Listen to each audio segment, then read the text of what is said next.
the Harris Football Podcast with your host, Christopher Harris. Welcome. Yeah. Welcome in. I am Chris Harris. This is the Harris Football Podcast. Thank you so much for listening. If this is your first time coming aboard the little podcast that could, you are extremely welcome. The format of the show is this. Usually for the first half of the show, it's just me, and I review game tape, talk about waivers, that week's rankings, answer a bunch of your questions, go through the day's news. There are some in-jokes. Can't do it. And some listener-generated songs. When I get that feeling, I won't flex, you won't heal it. And some voicemail insanity. This is Devontae Morgan Freeman. And then, for the second half of the show, I have a guest on, and we talk a lot more fantasy. Truly, there's, quite a bit less nonsense and more football than most fantasy podcasts, and that's by design. But I am told we have a little bit of fun occasionally, too. So again, thank you for being here, and I hope you'll consider subscribing on iTunes. We have a show every weekday, so that's 5 shows a week of football and fun. Today's kickoff. I mentioned the usual format of the show because today we're actually breaking from it. I will still give you some news updates and take a quick look at Thursday night's game from a fantasy perspective, but today we actually have 2 interviews for you, so that'll be the bulk of the program. First of all, Michael Fabiano from the NFL Network will come aboard, and we'll talk about a few interesting debate points in our respective Week 4 ranks. And then, of course, it's Friday, so Cousin Josh will also be here, and we'll play a little game we like to call Which Will Happen First. We're sponsored today by BetDSI.com, which is the online sportsbook that I personally use. They've got great customer service. You can always get your winnings when you want them. They get A+ reviews on several sportsbook review sites, and they're one of the original online books. They're rock solid. They help make my Sundays more fun. As you know, every week I try and guess the lines before I look at them, and this week, the 2 games I was the most off on were Cleveland-San Diego and Philadelphia-Washington. In both cases, I thought the spreads would be 3 points narrower. Does that mean the underdogs are the good selection in both games, or is that the double reverse lock where you automatically go opposite your original thought because the wise guys know all? I don't know, and that's what makes it fun. Anyway, I'll be playing this weekend at BetDSI.com, and if you go there now and open an account, enter promo code Harris10, and within a couple hours, they'll put $10 into your account to play with. That's BetDSI.com, promo code Harris, no space, the number 10. I also regularly mention at this point that we talk about lines and betting and all that stuff by way of fun, and I personally approach it in rather severe moderation, just to spice up the Sunday games. But if you have a problem with moderation in this area, please do go to gamblersanonymous.org for help. All right, so let's get to a review of Ravens-Steelers. Antonio Brown owners, going to feel a little rising panic if they just look at the box score. But if you watch the game, you know that Brown had a drop in the end zone on what would have been a long touchdown. It was a very well-thrown ball. Of course, the overtime 4th down throw by Mike Vick to Brown wasn't very good at all.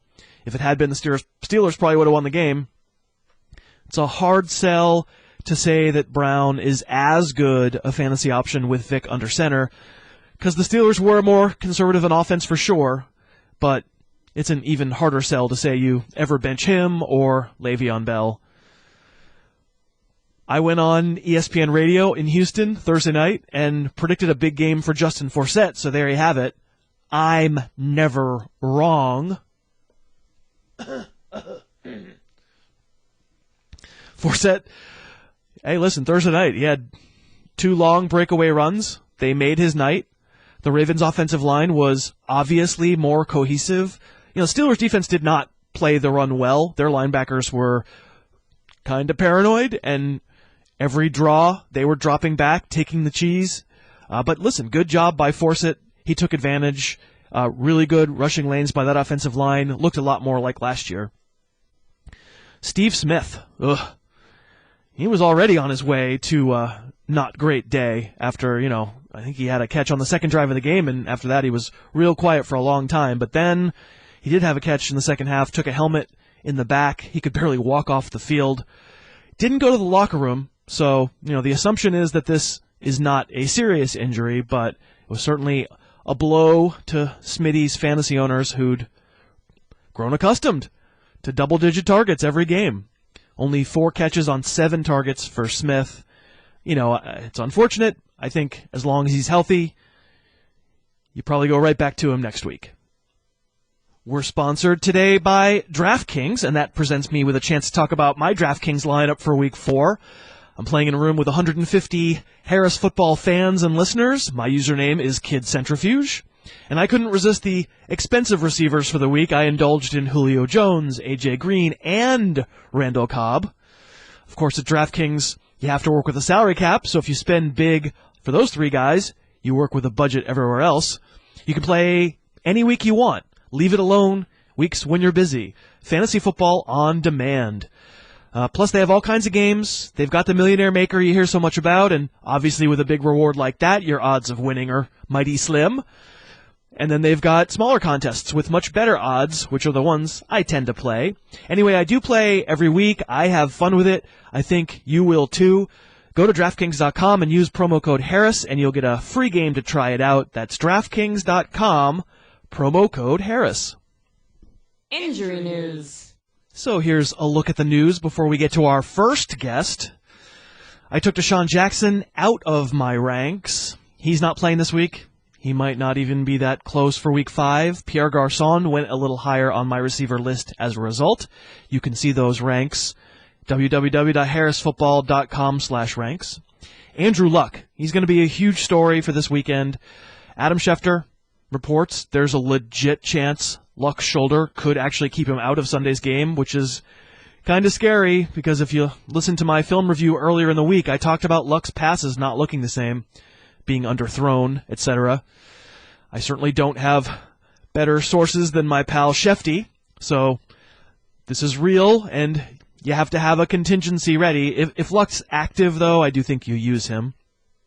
Doug Martin banged up a knee in practice, but is supposed to be okay. Just keep your ears open. Jonathan Stewart looks legitimately worrisome for the week with a knee problem. We're recording this before Friday's practice, but that's going to be a big one. If Stewart can't go and reporters don't see him Friday at Panthers practice, probably going to be time to downgrade him and maybe even take him off my running back list completely. So keep posted there. Chris Ivory practiced in full, whatever that means, in his case, for whatever that's worth. After last week's nonsense, it does feel tough to completely trust him, but I did bump Ivory back up my running back list just a little bit. Joique Bell is potentially dealing with his recurring knee problems, and there's apparently a chance he doesn't play Monday night. I suppose this would potentially be okay news for Abdullah and Riddick in terms of workload, but it still feels like a no-go in most situations for me.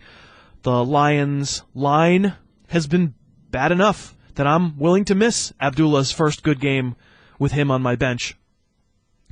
Brashad Perryman underwent another arthroscopic, I had a hard time saying that word, arthroscopic knee procedure and can be dropped in most 10 or 12 team leagues. Eric Decker, kind of an unknown for Sunday morning's game, does sound like he has a chance to play. And in non-injury news, Cowboys camp was aflutter over the fact that Kristen Michael practiced more than usual on Thursday. Some reporter breathlessly filed this note and someone else ran with it, and before you knew it, my Twitter feed, at Harris Football, was agog over how Joseph Randle had to be on high alert. If you're new to the show, let me introduce you to one of my mantras. Don't listen to this stuff. What incentive do these teams have to be honest with us? This is either some reporter rampantly speculating to get clicks, or some team source leaking info that may or may not be good. I'm not saying Kristen Michael won't play against the Saints on Sunday. Maybe he will. I'm saying we don't know. We won't know until we see it with our eyes. Coming off probably the best game of his career, Joseph Randle does not feel like a candidate to suddenly be benched, and I would never let this kind of nutty speculation be a reason to shy away from Randle this week. Today's guest. And today's guest is Michael Fabiano. You can follow him on Twitter at Michael_Fabiano. Of course, you see him all the time covering fantasy for the NFL Network, and we're psyched to have him here. How are you, Mike? I'm good, man. What's going on? Well, you are, of course. You're on the show. It's super exciting, right? Absolutely, man. My pleasure. Yeah, thanks for doing it. I thought it would be fun for us to talk Week 4 ranks. A lot of question marks for injuries, and not, ranks almost don't even matter. At this point, it's like you just say, there's 8 running backs, and I'll just put them all in my ranks. Who knows? Well, I mean, people on Twitter don't seem to check the rankings out because I still get questions, thousands a week. Who do I start, this guy or this guy? And I feel like saying it's in the rankings. I wish I could get to your question, but I can't. But I kind of answer you in the rankings. Yeah. But I guess people want that, personalized, immediate gratification and validation. Right. Well, and not only that, but now to add all of it in, it's like I got teams lying about Chris Ivory. You got teams lying about who's going to play and who's not. Yeah. Awesome. Let's throw some numbers on these guys. Yeah. Well, what was it? A couple of years ago, you remember when Willis McGahee was active for the Ravens and then he didn't play at all? I always go back to that situation when something like Lynch or Ivory, which happened last week, goes on, because I remember having McGahee and liking him in the game, and he was active, and I'm thinking, all right, I'm going to get a nice start from him, and yeah, he didn't play. But those of us that have been playing fantasy football for a long time have a lot of those horror stories. Yeah. Or you could just draft a Patriots running back and go through the same thing. I feel like Deion Lewis is he's Belichick proof, because he had 2 fumbles in the first 2 games and still played, but then LeGarrette Blount came in and vultured a whole bunch of touchdowns last week, but I mean the game was sort of over. So we got a lot of tribute accounts on for the podcast, the little podcast that could. A lot of people start up, fun fake accounts. I think clearly Belichick proof needs to be the next one. We have to have an at Belichick proof. I mean, let's see, Corey Dillon, he was Belichick proof, but he was good. Maybe Antoine Smith, he's kind of stunk. Antoine Smith, Kevin Falk to a point, although he didn't have a major role in the offense where he was going to be a reliable fantasy option. But right. Yeah. You know what I need? I need some Kevin Falk elbow pads. Those things are huge. I think I could live inside one of those Kevin Falk elbow pads. Yeah, I remember those. I think I used to wear elbow pads like that on my knees when I was a kid playing basketball. Those were monstrosities. It was the same size, probably. Right, all right. Right. Enough madness. Let me ask you a few, I compared our ranks, a few differences of opinion, or at least just sort of different interpretations of depth chart situations and injury situations. And I'm going to ask you especially about a couple of running backs, but it's not going to be so much like how dare you think that this guy's playing, because we don't know who's playing or not. It's more just it's interesting to hear different approaches if our listeners own some of these guys, like how you're thinking of approaching them. Let's start with the Eagles' backfield. I mean, it's completely – we don't know if DeMarco Murray's even back, right? Let's play the uncertainty game, and what we advise fantasy owners to do with imperfect information. I ranked Ryan Matthews, DeMarco Murray side by side, thinking, it might be okay to use either one without full knowledge, and you have a bigger spread. Again, I'm not doubting that or putting you on the spot because we just don't know, but tell the folks how you came to the result with totally imperfect information. Well, you know what's great about the internet? It's not print media, and you can change it. Yeah. So I have DeMarco, I believe, in my top 15 running backs for the week. If you look at the touches in the 2 weeks when DeMarco and Matthews and Sproles were all playing, I mean, oh yeah, DeMarco got a whole bunch of them. Not that he did a whole lot with them. And if he comes back this week and he's healthy, and I don't think the Eagles would bring him back if he wasn't, because he's had sort of a lack of durability issue before last year, then I think he's going to continue to see more of the touches than Ryan Matthews, even though Matthews looked really good last week. And they're paying him a lot of money, and they're not paying him a lot of money to be a backup or split carries with Ryan Matthews. So that's part of the reason why things might change. I mean, the first iteration of those rankings that I do is Tuesday, And I am always changing them. Like, I probably changed them like an hour ago. You're right. You know, because like I'm thinking, do I really like this guy as much? Or maybe, you know what, this guy's gonna. I am all about trends and matchups and opportunities. Like, I'll give you an example. So last week I had Devonta Freeman ranked in my top, I want to say 12 or 15, something like that, among running backs. And the matchup wasn't good on paper. The Cowboys were really tough on running backs in their first 2 games, but Freeman was going to be a major volume play. And, I mean, he ran all over the Cowboys, which depressed me because I'm a Cowboys fan, but he was great.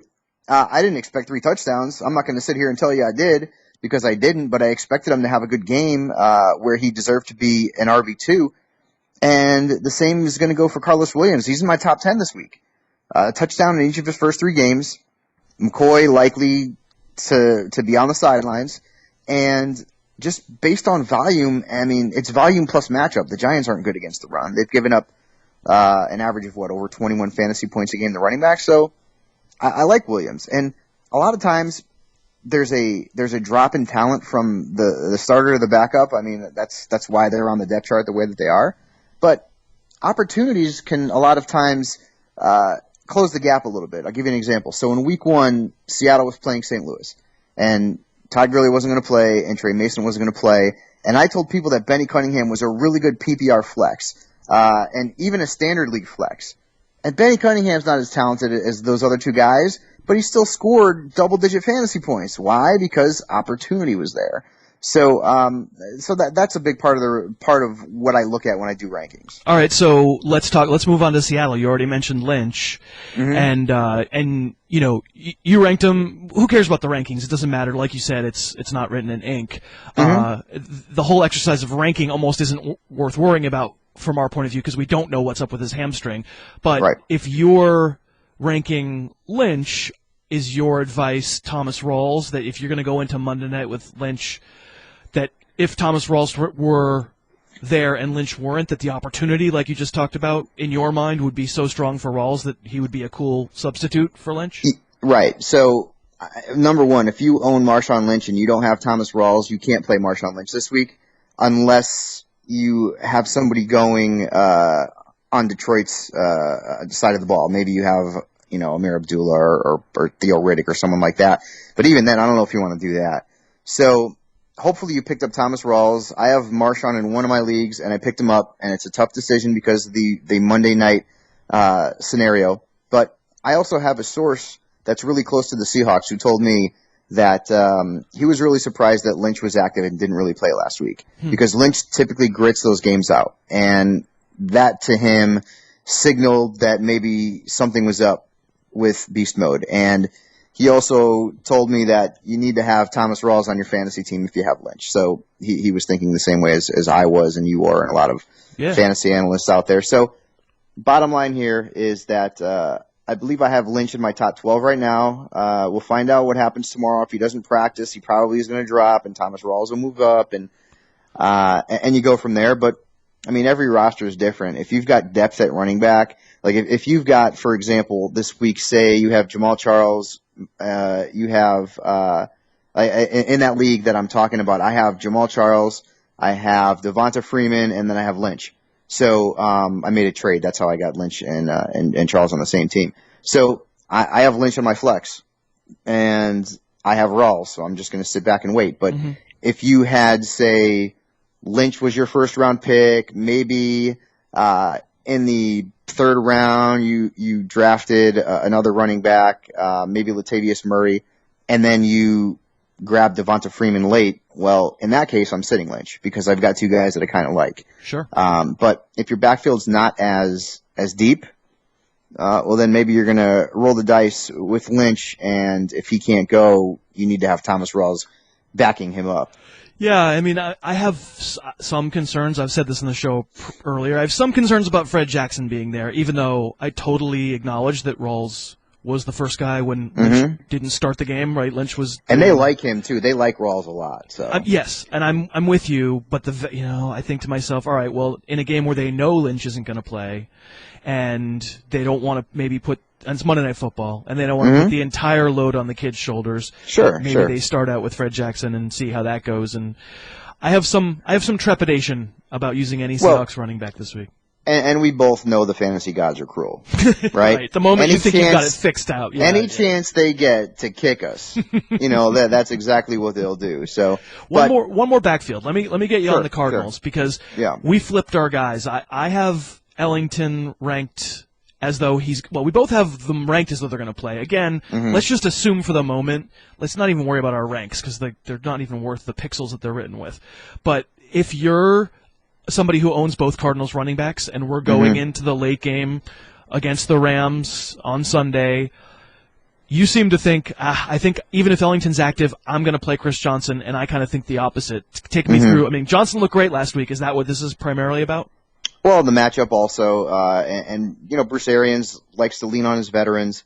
And the thing that I worry about is that, well, first off, I want to see what happens with practice on Friday and see what Ellington does or doesn't do. But with Arians liking to lean on the veterans, with Chris Johnson looking as good as he did last week, even though, it was, against the 49ers, which I still can't understand why the Vikings didn't run Adrian Peterson against that rotten defense in week 1, but that's another story. I just feel like Ellington might be eased back into the offense, whereas CJ is going to see 15 to 18 touches potentially in that game. And as much as a lot of people like David Johnson, he was not really effective or utilized very much by Arians last week because CJ got into such a good rhythm. But that's just that's just opinions. That's all. That's opinions we're throwing out there. Some people might like Ellington. Some people like CJ2K. Other people, like I said, like David Johnson. So I'm just going in with the notion that if Ellington plays, he could be limited, and that worries me a little bit. If there's a report that comes out on Saturday that says Bruce Arians is saying that Andre Ellington is going to start for the Cardinals in week 4, then you will see me move Ellington up and move CJ down. And yet, again, the beauty of the internet. Right, but by the same token, he'll probably be lying, and yeah, because that's what NFL teams do. Who knows? No, I think that's a great point, which is we can't really legislate usage. We can register our opinion about who we think is good, but they're not going to tell us the truth, right? Yeah, look at the Redskins in week 2, right? Alfred Morris had a good game in week 1. He had 120-plus rushing yards. And he dominated touches, and Matt Jones barely played. Right. And what then indication in week 2, was there, right? Jones got hot, right? He got red hot, and they rode him, right? Yep. And then week 3, they both stunk. And even though Matt Jones had more touches, he had that fumble, and Morris had barely more points. But, Morris's snaps have gone down in 3 straight games. Now, I'm not in the meetings with Jay Gruden. Neither are you. I wish I was. I'd be doing a lot more accurate predictions, I guess. Let's just say that. But you never know what their game plan is going to be. What if Alfred Morris gets the first 5 carries of the game and rushes for 45 yards? And they ride him. And last week it was Chris Thompson. It was. They're down. So, yeah. Listen, the one thing that I always say about the NFL is that it is predictably unpredictable. And we do as much as we can with the research that we have and the tools that we have and sort of the eyeball test every single week to make predictions and help people. But we're never going to be right all the time. If you're right 60% of the time, on a lot of these things, I think you're doing pretty good. Yeah. Let me talk about a couple of receivers, and we'll talk about them in tandem because if we were going to based on our respective ranks, if we were going to take action on who was going to be better in week 4, you would have Michael Crabtree, and I would have Marvin Jones. Mm-hmm. Mm-hmm. Tell me why you come down on the Crabtree side, and I'll tell you why I come down on the Jones side. Bears. Bears. That's it. That defense is terrible. Yeah. And Crabtree has had 2 kind of games, and then he had that one really good game where he had over 100 yards. Last week, not so much. But the targets are there, right? The targets are there. And the quarterback is there. Derek Carr is a good quarterback, and he's not even close to being as good as he could be in this league. And the Raiders are relevant in fantasy and in the NFL for the first time in, I want to go back to like Rich Gannon, Charlie Garner, Jerry Rice, Tim Brown, and those teams back in the early 2000s.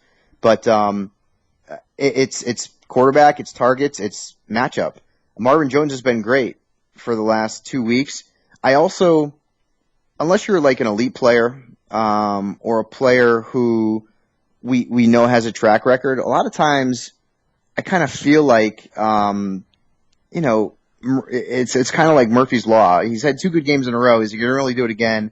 I kind of take that into consideration too, even though maybe that's a little bit cray-cray, but, a guy like Marvin Jones or a guy like Rashard Matthews, like, is he really going to have another huge game? Is he going to go for 100 yards again, 3 straight weeks, especially this week against the Jets? I mean, I don't really think so. So, you can't rank based on where a guy is, points-wise a lot of times. Oh, yeah. Like, Tyrod Taylor would be like the top 5 quarterback. That's right. And I'll try to sell Andy you Dalton would be top 2. Right, So. I'll sell you on Marvin Jones. I'll see if I can sell you because I'm glad you bring up Rashard Matthews because they're very different cases. Marvin Jones is an elite athlete. He is a 6'2", 195-pound burner guy who runs a 4.5 40. Like on a lot of NFL teams, he would be a number 1.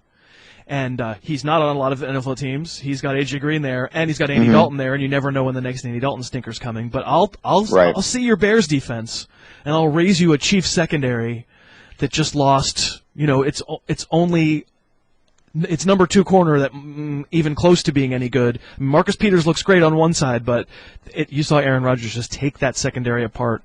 If I'm gonna bet on the quarterback, Dalton. I know you have Dalton ahead of Carr this week, so I'm gonna take the Dalton second receiver over the Carr second receiver. But we'll see. To me, Crabtree's more of a hunch based on a lot of the matchup targets, and the things volume. and the things that I mentioned earlier. And at the end of the day, again, it's all opinions. And listen, the biggest and best example that I can give people in recent memory of when everything looks good and it should happen and it doesn't is Drew Brees against Tampa Bay at home a couple of weeks ago.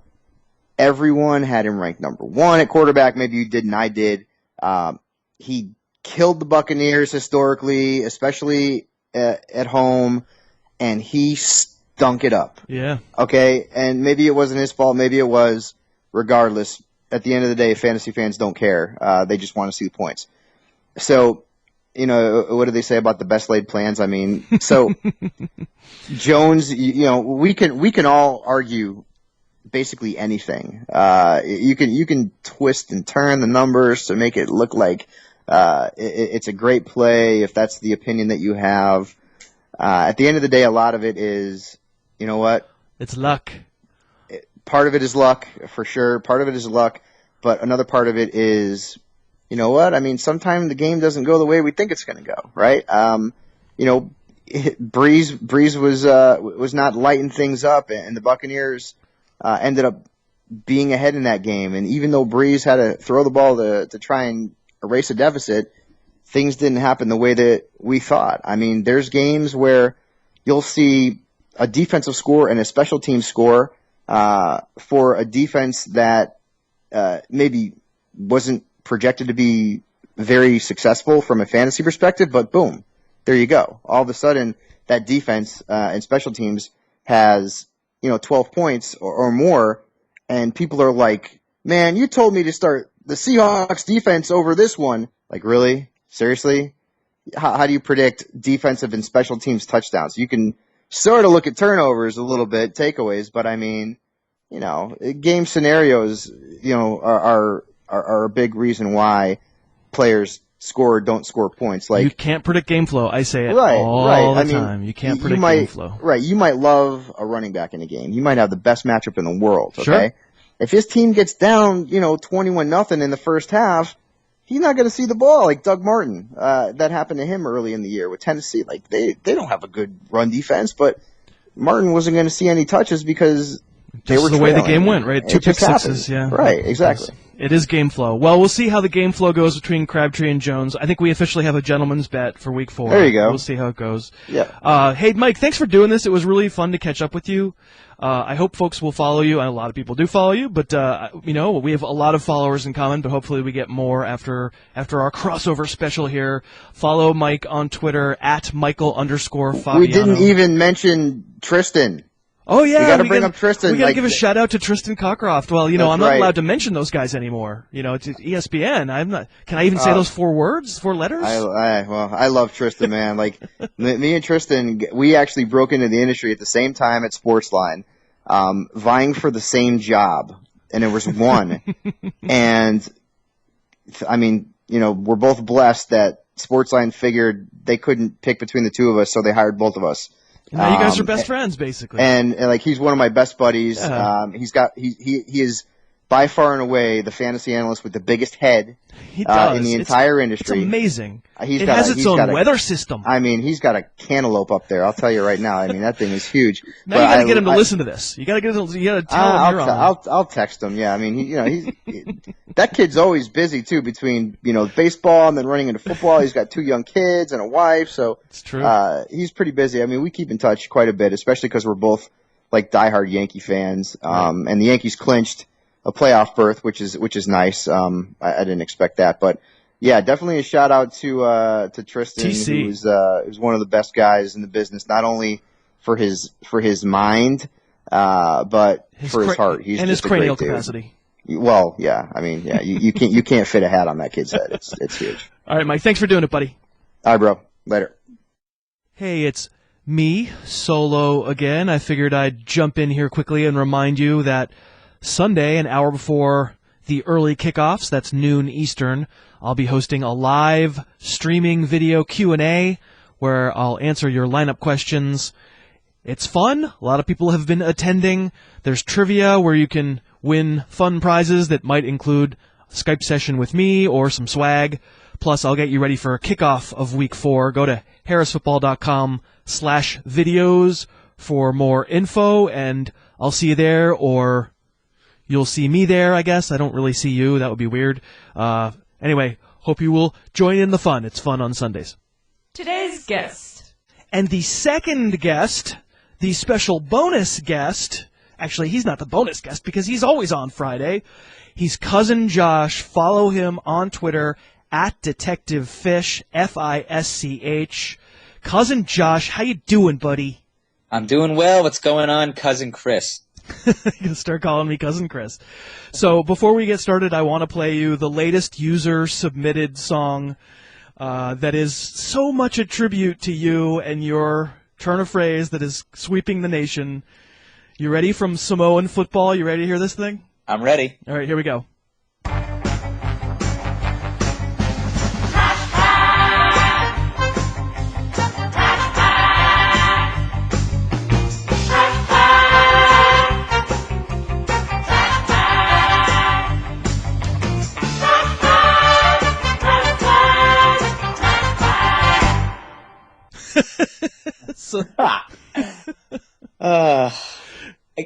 I got to tell you, never in my wildest dreams, since I've been calling people trash bags, all the people I didn't like in high school, did I ever think that I'd be getting a trash bag themed song to the Batman theme. It's incredible, unbelievable. It's like you always say when we're talking. What a world! What a world, man!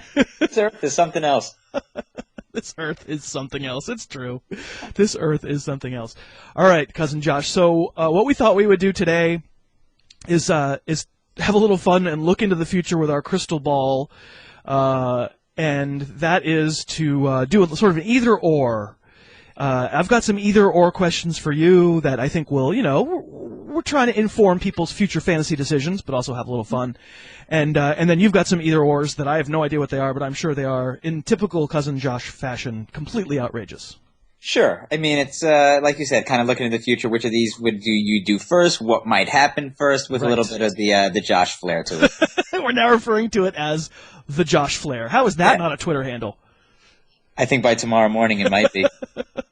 All right, so you go first. Ask me a question.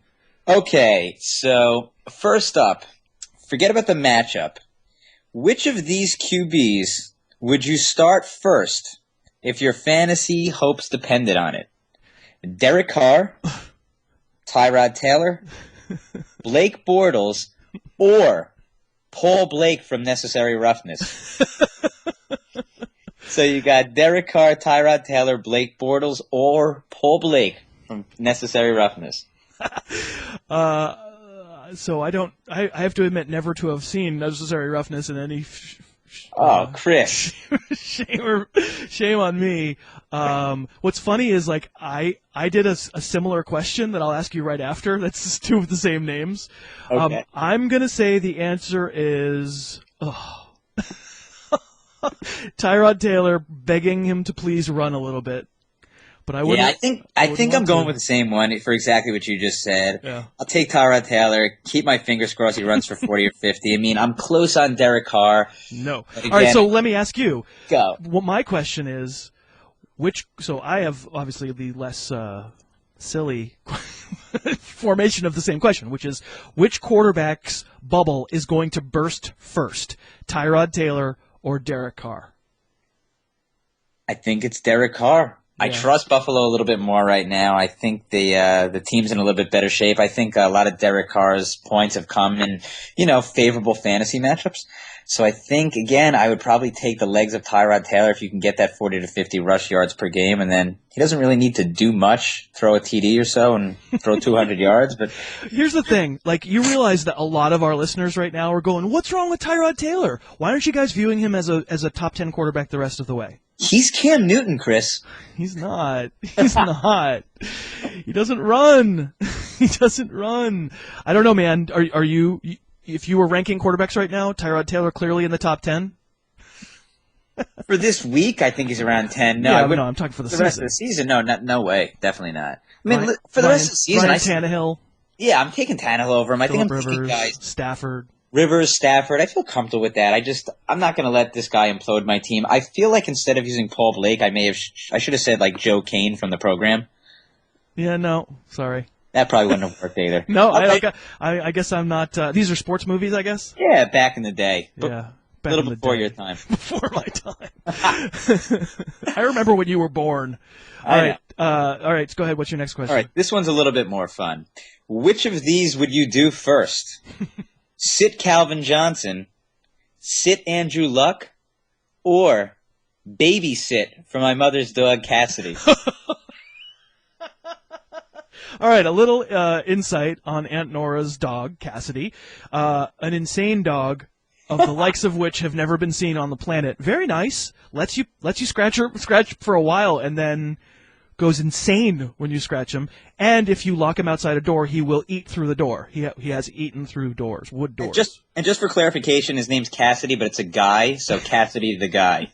Cassidy the guy. So which would you do first? Sit Calvin Johnson, sit Andrew Luck, or babysit for my mom's dog Cassidy the guy? The dog's out. Cassidy the guy is out. I figured that was automatically out. So it comes down to which am I sitting? Are we talking this week?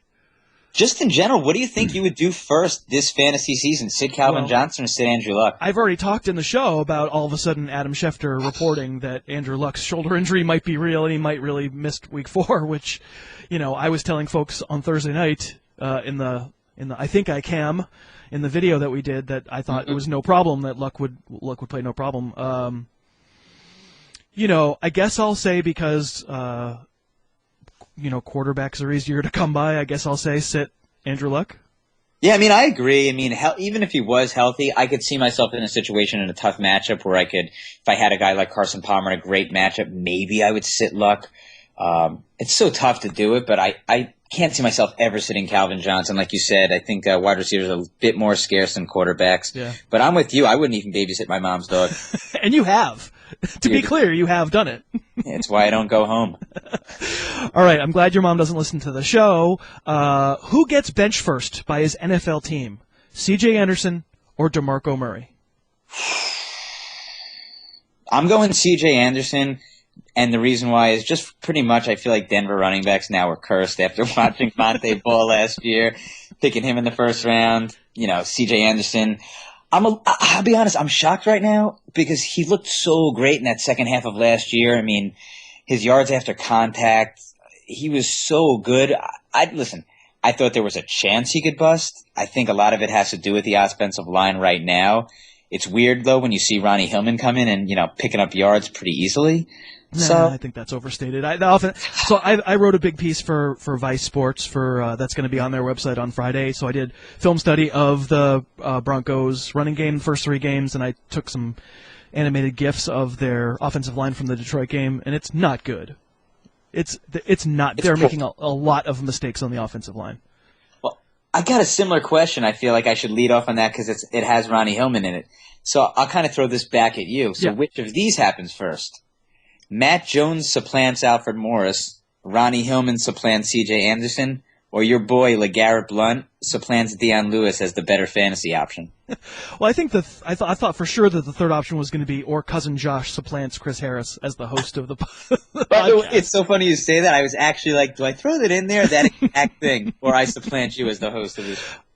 Clearly, it's the latter. You definitely have the best chance of supplanting me as the No, you have a job. You can't supplant me. You wish. I think after about 3 weeks of this, people will get really sick and tired of me. Once a week is enough, you think? Yeah, most people get sick and tired after 2 days of me. Okay, I'm gonna say I don't even know that the Blunt Lewis thing would be a supplanting. No. So I almost think that's almost for me disqualified. It's the Broncos and it's the Matt Jones over Morris. Yeah, Washington. I'll probably say Matt Jones, just because of the size. But honestly, I think that's a platoon for the rest of the time. For the rest of 2015, it's probably a platoon. But yeah, I'd say the better chance that Alfred Morris, the impending free agent, winds up the center of Trash Bag Central. I totally agree, and I also think Matt Jones might be a little bit more talented than Ronnie Hillman. Plus, just bigger. I mean, I just don't think Hillman is a every down. He's back. not a full-time back. I totally agree. Although Justin Forsett, there are guys who are that size who play. But yeah. All right. Who becomes a true starter in the NFL this year first? Kristen Michael or Todd Gurley? I'm going Todd Gurley. All right. You're not buying all this Kristen Michael talk that I already I'm not mentioned buying earlier. Kristen Michael talk, and for me, I just think Todd Gurley. I don't think it's happening this week. And I'm not sure it's going to happen by week 5, but by week 6, I think he's going to be pretty much a full-time back. Yeah, I have a hard time just listening to rampant speculation on the Cowboys backfield. They invested so much in this guy, so why rush him back? No. I'm agreeing with you. I'm saying Michael. Exactly. I have a hard time listening to the scuttlebutt out of Cowboys camp about how Kristen Michael ran with the ones, and suddenly that means Joseph Randle coming off the greatest day of his life is destined to be benched. I think I'm with you on Gurley. Do me a favor and just say the sentence "Coffee Talk with Paul Baldwin." Coffee Talk with Paul Baldwin. Thank you. Dude, that's so tough for me to get out. All right, go ahead. So this one's not as funny, but since you brought him up, in a redraft, which of these players would you draft first? Joseph Randle, Carlos Williams, or Devonta Freeman? The season starts now. Yeah. Randle, Freeman, or Carlos Williams? Randle. I don't feel Still like that's going close. Randle. Yeah, I don't think that's close. LaShawn McCoy's a great player, and sure. in a month we're going to forget the Carlos Williams era. And Devonta Freeman is a little dude. I mean, if we're going to talk about Ronnie Hillman, that's the size of Devonta Freeman. It was a great effort, and I loved how the Falcons got him going. It was smart. They got him to the perimeter a lot, and it worked. Tevin Coleman's going to be a factor there. For me, it's Randle, no question. Yeah, I lean Randle by a little. I just think I think LaShawn McCoy's a little bit more dinged up right now than you, and I know that anytime Carlos Williams is going to start, I think he's basically an every week starter. But I know for the rest of the season, that might only be 2-3 more times. But if both of them are starters each week, I'm definitely going Carlos Williams. But yeah, he's not. In a redraft, yeah, right. I agree. Yeah, he's not. I mean, 2-3 weeks, it might be 1 week. So, I don't. I think Carlos Williams is a great start this week, but I think we just don't want to get carried away by 3 touchdowns in 3 games. You remember that first one where he's basically tackled and they just forget about him and he keeps running. Oh, yeah. All right, let's see. Do I have another good one? Which injured Cowboy has the bigger impact the rest of this year, Tony Romo or Dez Bryant? Oh, which has the bigger impact? It's Dez Bryant. Yeah? Are you not concerned about the foot? You think couldn't he Kevin Durant it? It's the same injury. You're asking me which is the bigger factor in terms of who's going to be out longer, meaning like who's not. No. Who's going to be back and help your fantasy team the most between the two? Who's going to be back? Yeah, Romo's going to be back first. I thought it was kind of worded as which is more catastrophic for your team. No. I totally agree. This is one of the situations. I don't know if it's going to be like Durant, but I don't think Des Bryant might not come back till week 12, week 11. I don't buy any of these. They're putting like magical platelets in his foot, and Well, it's the kind of injury they say. Will Carroll has talked about this. They say that you can't know. You can't know what it feels like until he literally starts running. So any speculation about it might only be 4 weeks is utter nonsense because every one of these Jones fractures is different, and it just depends on what it feels like once he starts moving on it. Yeah, and I know you touched on this the other day when you were talking about like Drew Brees and like the worst person you could ask, I think, in these situations are the players sometimes. It's like Des Bryant might tell you he's coming back week 6 or week 7. It's like he's not a doctor. Yeah, don't listen to him. Until I see him on the field, running routes at full speed and, in pregame warmups, I'm assuming this guy's back week 12, week 13 or not playing at all. Collarbones, we know. Romo's come back from, similar injuries to that, so I'm expecting him back in 5-6 weeks. Yeah, I'm with you. I'm with you that but by the same token, I still would buy low on Dez if someone wanted to sell him to me in a deeper league. Oh yeah, in a deeper league, if you can pick him up for a wide receiver 3 or you have room, I would give a guy again, he's dinged up now, so it's a bad example, but if Devontae Adams was healthy, a guy like that. All right, how about Devontae Freeman? So you have Devontae Freeman and somebody will give you Des Bryant for him, and obviously Freeman has found money because you weren't counting on him. It's done because I'm also assuming I have Devontae Freeman as a 9th, 10th round pick, and I probably have 2 decent running backs. I would easily take a flyer. I'd give up Matt Jones, any of those types of guys. There you go. I think I'm with you there.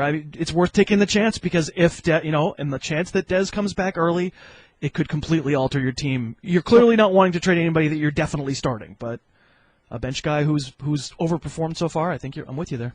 And this one I think is really going to hit home for you. You ready? So, which of these happens first? Sam Bradford plays all 16 games.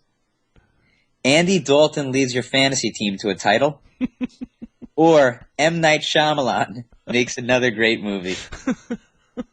Well, I haven't seen this Visit movie, and I don't plan on it. Okay. Have you? No, I have not. All right, so I guess we're not allowed to talk. Got better reviews than the nonsense like the 3 that came before. So I guess I'll say M. Night Shyamalan makes a better movie. I guess I'll say he makes a great movie. That's crazy to me. But do you agree? Sadly, yeah, I think so because I know what Andy Dalton can do at any time, which is throw 5 picks and give you a 0 or a -2. And Sam Bradford, I'm at the point, I wanted to buy a little stock in him, and I'm not saying he's going down. He's played subpar. He's not playing 16 games in my opinion because I don't even think he's going to be starting soon. I think Sanchez is coming in. Is he going to be out of the league with Carlos Hyde? Dude, I think they got a lunch date already. They have a standing lunch date every Sunday now. But yeah, dude, I agree, and I think I'm probably in the minority. I didn't mind The Village. Am I crazy? Yeah, that's a really bad movie. I think I just was entertained in the theater. I was like, you know what? That's not too bad. I haven't seen it since, but it's terrible. And it's only good by comparison to the crap they came after. What's the Mark Wahlberg movie, The Happening? Oh man. But see, I think I watched that as almost like a comedy, the same way I watched like Karate Kid Part 3. Like that's a comedy to me. All right. Well, this was fun. I got my laughs on a Friday. Yeah. And people should follow Josh for some more Wiseacre commentary. In fact, I would like you to change your little bio on Twitter to add in you don't have to change anything that's there, remove anything that's there, just add in semicolon Wiseacre commentary. So by the time this airs, I just want to see semicolon Wiseacre commentary. But he's on Twitter at Detective Fish. That's FISCH. Josh, thanks for doing it. No problem, dude. Always great speaking to you, and get some good tweets coming out in the next few days. And that's our show. Thanks again to @Samoan Football for the trash bag anthem to the tune of the Batman theme. Again, thank you very much for listening. If this was your first time to the podcast, welcome. Thank you. I hope you enjoyed, and will consider subscribing on iTunes. We're a little independent podcast that's barely been around 2 months. Thanks to our great listeners, though, we've become the little podcast that could, and I thank all of you. Hope everyone will be safe this weekend, enjoy the games, and I'll talk to you with film review on Monday. The Harris Football Podcast's opening theme is Under the Gun by Apex Manor. The end theme is Tooth and Claw by OU Villain. Subscribe to the Harris Football Podcast on iTunes and never miss an episode.